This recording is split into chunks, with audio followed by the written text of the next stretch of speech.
Nous avons fait le serment de mettre l'État dans ses droits. En 14 minutes 45 secondes, le chef de l'État Abdourahmane Tiani a brossé l'état de la nation. En bon gentleman, le général de brigade n'a pas versé du sable dans le plat de ses prédécesseurs. Au contraire, il a reconnu les hauts et les bas de leur gestion.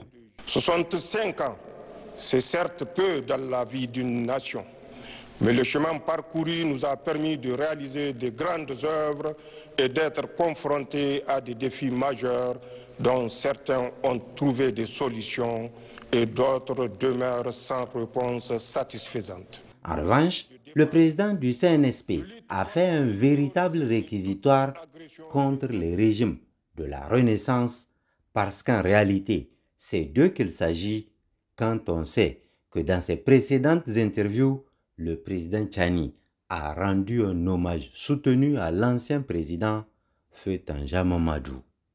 Il ne peut donc pas s'adresser au régime de Tanja en disant ceci. Alors que le système démocratique doit rimer avec la bonne gouvernance et la justice, notre pays a été malheureusement otage des politiques qui ont fait de la politique un fonds de commerce, piétinant allègrement les règles minimales d'éthique et de déontologie consacrées pourtant par les textes de la République. La justice sélective, faite de népotisme, de corruption, d'impunité et d'opportunisme érigée en mode de gestion par excellence, choses somme toute qui ont favorisé le détournement des deniers publics, le bradage de notre souveraineté et l'effondrement du service public. Pour ce qui est des coups d'État survenus au Sahel, le général 2 étoiles les met sur le compte de la mauvaise gouvernance, mais aussi, je cite, de bouleversements géopolitiques profonds en Afrique de l'Ouest, comme pour dire que ce n'est pas seulement le Sahel qui est concerné, mais bien toute la sous-région. Jamais dans l'histoire récente de notre pays, un événement n'aura reçu une telle adhésion populaire spontanée et massive comme celui du 26 juillet 2023. À tous ceux qui accusent le CNSP d'être de connivence avec l'ancien président Issoufou Mahamadou, le président Abdourahmane Tiani leur répond clairement en parlant de rupture définitive avec l'ordre ancien. Assurément, ce dernier marque une rupture définitive avec l'ordre ancien et le début de l'émergence d'un Niger nouveau, fait de justice, de fraternité, de solidarité, d'amour pour la défense de la patrie, de la bonne gouvernance et de la préservation de nos richesses. Toutes choses qui ont manqué au régime du PNDS Tareya, pourrait-on ajouter.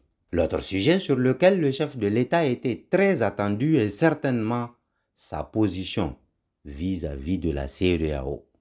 Là-dessus, avant même d'aborder la question proprement dite, le général Abdourahmane Tiani a d'abord pris soin d'affirmer que le Niger est prêt à faire face à toute agression militaire. Écoutez bien ses propos. Cette dynamique nous a amené à bâtir une stratégie globale de défense, de lutte contre le terrorisme et toute agression de quelque forme qu'elle soit. Puis, avec une voix martiale, le général Tiani répond directement à la CEDEAO qui exige la libération de Mohamed Bazoum avant toute négociation avec le Niger. Le président du CNSP profite aussi pour répondre aux maîtres à penser de la CEDEAO que sont la France, l'Union européenne et les États-Unis d'Amérique qui avaient demandé il y a quelques jours seulement une courte transition au Niger. Le Niger, notre cher pays, nous appartient et c'est à nous de forger son destin, Inch'Allah. L'heure des tractations et des combines dans les officines est révolue. Vous avez désormais en face de vous un peuple qui a pris son destin en main. Nous n'acceptons aucun chantage, aucune intimidation, aucun préalable. Gargarisé par le soutien populaire extraordinaire dont il est l'objet, le général est sûr de lui. Il est catégorique. C'est aux Nigériens de décider pour le Niger. Le Conseil national pour la sauvegarde de la patrie s'est engagé à convoquer un forum national inclusif pour faire le diagnostic de la situation du pays né de la malgouvernance des régimes passés. Il proposera des réformes nécessaires pour le futur avec une feuille de route pour la transition et un programme stratégique d'action pour la refondation de l'État. Ces assises seront bientôt convoquées. La nouvelle dynamique de reconquête de la souveraineté dépasse le seul Niger.